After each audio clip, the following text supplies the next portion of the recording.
So, there I was, standing in the middle of my sister's ridiculously expensive wedding reception, holding a microphone. And I just asked one simple question that made the entire ballroom, with its ice sculptures and five-tier cake, go dead silent. Why, I asked, my voice echoing just a little, is the bride wearing the exact same wedding dress our mother was buried in? Okay, fine. Our mother wasn't literally buried in it, but she might as well have been. That dress was her soul sewn into fabric.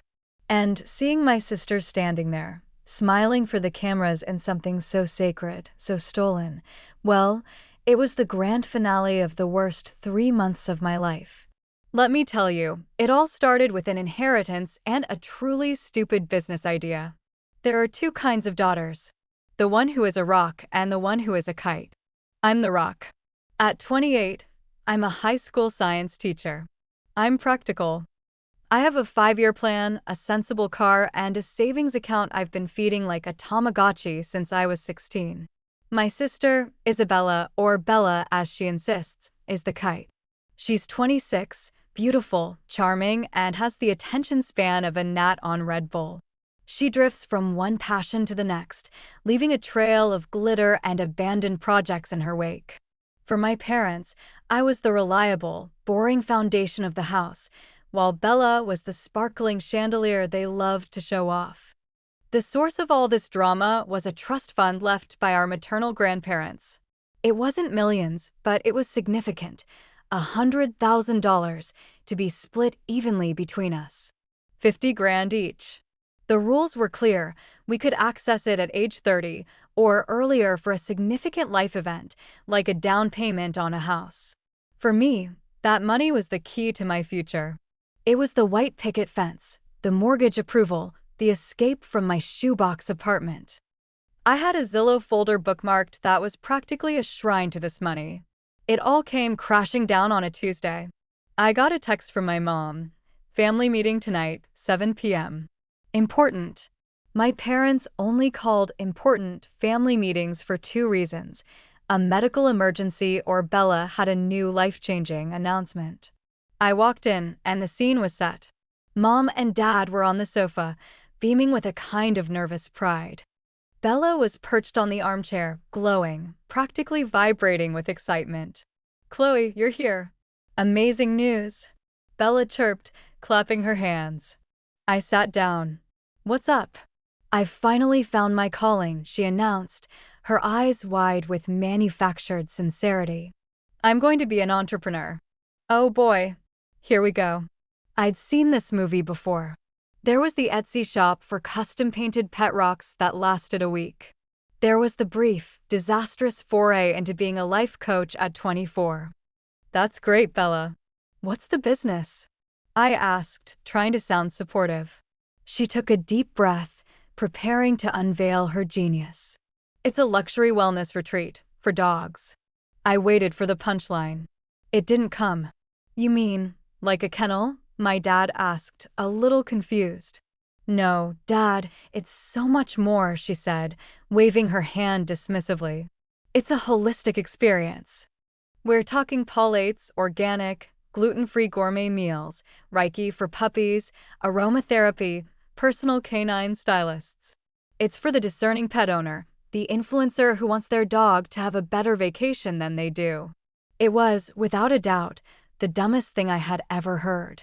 But my parents were eating it up. "Wow, honey, that sounds unique," my mom said. "It is. And it's going to be huge," Bella said. "But to do it right, I need seed capital. For branding, the launch party, securing a location." And then she looked right at me. A cold dread washed over me. I knew what was coming. "I need my inheritance," she said. My parents nodded slowly.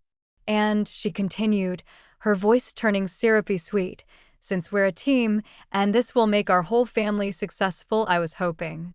I need yours too." The air left my lungs. "Mine?" "Bella, that's my house down payment. We can't just take it out for a dog spa." "It's not taking it, Chloe, it's an investment," she insisted. "I'll pay you back with interest as soon as the business takes off. It's a sure thing." I looked at my parents, expecting them to be the voice of reason. I was an idiot. Honey, my dad started, using his gentle, placating voice that always meant I was about to get screwed over. Your sister has so much drive and ambition. You have a steady job, you're stable. This is her big shot. Families should support each other's dreams. This isn't a dream, it's a fantasy, I said, my voice rising. What's the business plan? Where's the market research? You can't just throw $100,000 at puppy Reiki.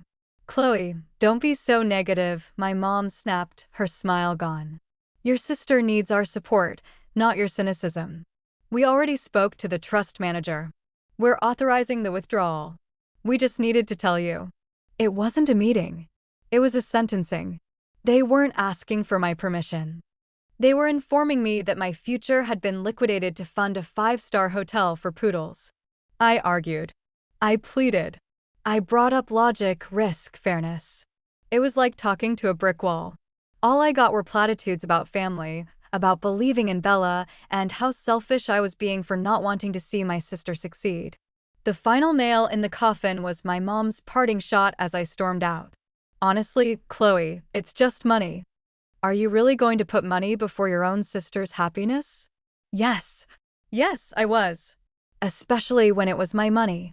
The next 2 months were a masterclass in watching a train wreck in slow motion. Bella's business, which she named the Gilded Paw, never saw a single canine client. But it did have one hell of a launch party. I know because I saw the pictures plastered all over her Instagram. There she was, in a designer dress, holding a champagne flute, surrounded by her influencer wannabe friends at some absurdly trendy rooftop bar. The caption read, "Cheers to new beginnings. Building my empire one paw at a time. #BossBabe, #female entrepreneur, #the Gilded Paw." I did the math. The venue, the catering, the open bar. That party alone must have burned through at least 10 grand of my house money. My blood boiled. I sent her a text. Looks like a fun party. Any clients yet? Her reply came hours later. OMG, it was epic. Networking is so key. You have to spend money to make money, you know. I didn't know. What I did know was that my dream of having a backyard was currently being converted into artisanal cocktails for people I've never met. A month after that, the Instagram posts changed. Suddenly, they weren't from our city anymore. They were from Bali. Bella in a bikini doing yoga on a cliffside. Bella sipping a coconut on a pristine beach. The captions were about finding inspiration and international market research. She was supposedly checking out the global pet wellness scene. She was there for 3 weeks. I called my parents, frantic. She's in Bali. What is she doing in Bali with my money? Calm down, Chloe, my dad said. She's working. It's important for her brand to have a global perspective. She's meeting with vendors. She wasn't meeting with vendors. She was getting a tan and taking selfies. The Gilded Paw's official Instagram page had posted exactly once, a stock photo of a golden retriever with the caption "Coming soon." When she got back, I demanded to see her. We met for coffee. She looked incredible, rested, glowing, and wearing a new handbag that probably cost more than my monthly rent. "So, how's the business?" I asked, my voice tight. She sighed dramatically. Ugh, it's so much more complicated than I thought. The permits, the zoning laws, it's a nightmare. I've decided to pivot. Pivot? Pivot to what? You've spent, what, $50,000-$60,000 already. It's not spent, it's invested in brand awareness, she said, not meeting my eye. And I haven't pivoted from the business, I'm pivoting the timeline. I need to wait for the market to be right. It was then that I realized I was never seeing a dime of that money again. The entire $100,000 was gone. Vanished into a black hole of launch parties, luxury travel, and designer clothes. When I confronted my parents with this, they just doubled down. Starting a business is hard, Chloe. You have to have patience. She hasn't failed, she's just learning. I felt like I was losing my mind. They had sacrificed my future for her what? Her Instagram feed? It was the ultimate betrayal. I stopped talking to all of them. I needed space. I mourned my $50,000 like a lost friend. And then, about a month ago, the invitation arrived. It came in a heavy, cream-colored box, tied with a silk ribbon. Inside, on cardstock so thick it could stop a bullet, was an invitation engraved with gold leaf. Isabella and Mark invite you to celebrate their wedding. Mark? Who is Mark? Apparently, he was some tech bro with a trust fund she'd been dating for all of 4 months. The invitation wasn't just for a wedding. It was for a 4-day destination event at a 5-star vineyard resort. There was a welcome dinner, a wine-tasting excursion, the wedding itself, and a farewell brunch. It was the most ostentatious, over-the-top thing I had ever seen. I saw red. A visceral, blinding rage. She had pissed away my entire life savings on a fantasy, and now, not 3 months later, she was having a wedding that would probably cost $250,000. I called my mom screaming, "Are you kidding me? A wedding like this after you told me you were all broke? Mark is paying for it, Chloe. This has nothing to do with the business money," she said calmly. "You should be happy for your sister.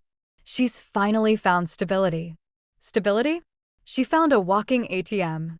She doesn't need stability, she needs a lesson in consequences. "You're just being jealous," she said, and that's when I hung up. Jealous. That's what they thought this was. Not righteous anger. Not a deep sense of betrayal. Just petty jealousy. A part of me wanted to just throw the invitation in the trash and be done with them forever. But another, darker part of me knew I had to go. I had to see this monstrosity for myself. I also held on to a tiny, stupid flicker of hope that maybe, just maybe, Bella would pull me aside, apologize, and hand me a check. The breaking point, the moment that turned my anger into a cold, calculated plan for revenge, happened a week before the wedding. My aunt, my mom's sister, called me. She was in a full-blown panic. "Chloe, have you spoken to Bella about your mother's dress?" she asked, her voice trembling. "Mom's dress? What about it?" I said, confused. My mother, who had passed away from cancer 5 years ago, had been a seamstress and part-time dress designer. Her own wedding dress was her masterpiece. A stunning, handmade lace gown that was completely unique. After she died, it was professionally preserved and stored in a special box at my aunt's house for safekeeping. It was our most precious family heirloom. "Bella came by about a month ago," my aunt explained, starting to cry. "She told me that you and she had decided it was time to get the dress professionally recleaned and moved to a newer, more modern preservation box. She said you sent her to pick it up. I thought it was a wonderful idea, that you two were honoring your mom together. So I gave it to her." My blood turned to ice. "Aunt Carol, I didn't know anything about this." "I thought so," she wailed. "I saw a picture from her dress fitting that one of her friends posted online. Chloe, she's wearing it. She had it altered. She cut the sleeves, lowered the neckline. She butchered your mother's dress." That was it. The snap. The last thread of my restraint. This was never about the money. This was about a profound, pathological level of selfishness I couldn't even comprehend. Bella hadn't just stolen my future, she had stolen our mother's past. She had lied, manipulated our trusting aunt, and desecrated our mother's memory for a photo op. She was going to stand up in front of all those people in a costume made of lies and disrespect. And in that moment, I knew I wasn't going to the wedding to get my money back. I was going to get justice. The wedding day was as disgustingly perfect as the invitation promised. The sun was shining, the string quartet was playing, and the guests looked like they'd stepped out of a magazine. Bella looked beautiful. I'll admit it. The altered dress was stunning if you didn't know its history. But I did. And all I could see was a ghoul wearing my mother's skin. I played my part. I smiled during the ceremony. I clapped when they kissed. I made small talk with relatives who asked why I'd been so distant. "Just been busy with work," I'd say, smiling a smile that didn't reach my eyes. The reception was in a grand ballroom overlooking the vineyard. My parents were in their element, flitting from table to table, the proud parents of the bride. They didn't even seem to register the sacrilege of the dress. Or more likely, they knew, and they'd excused it away, just like they'd excused everything else. The toasts began. The best man told a boring story. The maid of honor, one of Bella's vapid friends, cried through a sappy speech about their friendship. And then the MC said, "And now we'd like to invite the bride's sister, Chloe, up to say a few words." This was it. Showtime. I walked up to the stage, my heart pounding not with nerves, but with a cold, clear purpose. I took the microphone. I looked out at the sea of faces, my parents, beaming proudly. The groom, Mark, looking smug. And Bella, at the head table, looking like a princess in her stolen gown. I started sweetly. "Wow, what a day. To my sister, Isabella, and my new brother-in-law, Mark. I want to wish you all the best." "Bella," I paused, letting the room hang on my words. "You've always been a woman who knows how to get exactly what she wants. An inspiration, really." Bella preened. My parents looked like they were about to burst with pride. "For example," I continued, my voice steady, "when she wanted to be an entrepreneur, she had this incredible vision for a luxury spa for dogs.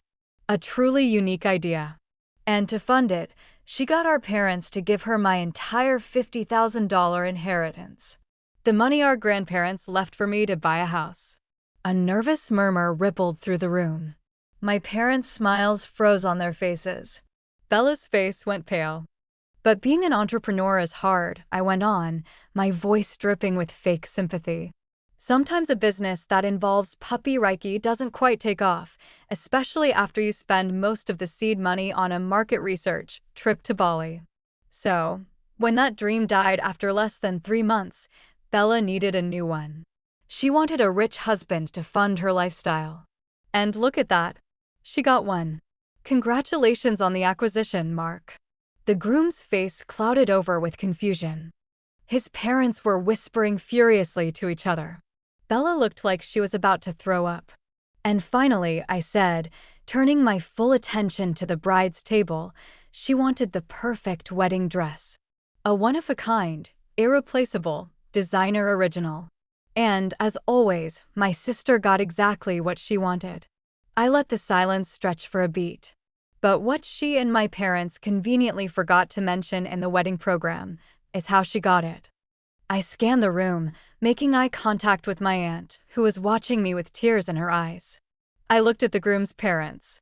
And then I delivered the hook. So, there I was, standing in the middle of my sister's ridiculously expensive wedding reception, holding a microphone. And I just asked one simple question that made the entire ballroom, with its ice sculptures and 5-tier cake, go dead silent. "Why," I asked, my voice now clear and loud, "is the bride wearing the exact same wedding dress our mother was buried in?" Gasps. A collective, audible intake of breath across the entire room. Someone dropped a fork. "Okay, fine," I said, holding up a hand. "Our mother wasn't literally buried in it, but she might as well have been. That dress was her soul sewn into fabric. A priceless family heirloom that our mother made with her own hands. A dress my sister lied to our dear aunt to get her hands on. A dress she took a pair of scissors to, that she butchered to fit her fleeting vanity. She is wearing a memory she stole and desecrated." I turned to the groom, Mark, whose face was a mask of horror. "Mark, I'm truly sorry to do this here. But you're not just marrying an entitled brat who blew my life savings. You're marrying a thief and a liar who would exploit our dead mother's memory for a wedding picture. That $100,000 debt she racked up for her fake business? I have a feeling that's on your tab now. Good luck to you both. You're going to need it." I gently placed the microphone back on the stand. I didn't look at my parents or my sister. I just turned, walked down the steps, through the silent, staring crowd, and out the grand doors of the ballroom into the cool night air. And for the first time in months, I felt like I could breathe again. The aftermath was biblical. My phone exploded before I even reached my car. My aunt called, sobbing, but this time with relief. "You did the right thing, Chloe. You told the truth." She had already been cornered by the groom's mother, and she confirmed every single word. The groom's family, who apparently valued legacy and honor, were mortified. I heard later from a cousin that Mark confronted Bella in the middle of the reception. The wedding ended with the bride in tears, the groom in a rage, and half the guests walking out. They never went on their honeymoon. Mark's parents insisted on an annulment, which happened within a few weeks. Turns out, lying about $100,000 debt and the desecration of a family heirloom are deal breakers. Who knew? My parents left me a string of furious, unhinged voicemails, calling me a monster, a jealous brat who ruined my sister's life. I listened to them once, then I blocked their numbers. All of them. Bella, Mom, Dad. Gone. It's been 6 months now. I'm still out 50 grand. I'm still renting my tiny apartment. I've lost half my family. But I gained something back that I didn't even realize I'd lost, my self-respect. I'm not the rock they can pile all their problems on anymore. I'm the earthquake that brought the whole rotten house down. So yeah, that's how I ended up being uninvited to Christmas for the rest of my life. It was messy, it was brutal, but you know what? Standing up for myself and for my mom's memory? That was worth every single penny. If you want to hear more crazy stories, like how my aunt decided to press charges against my parents for their role in the dress theft, make sure you hit that like and subscribe button. Because you won't believe what happened when the police showed up with a warrant and a garden flamingo.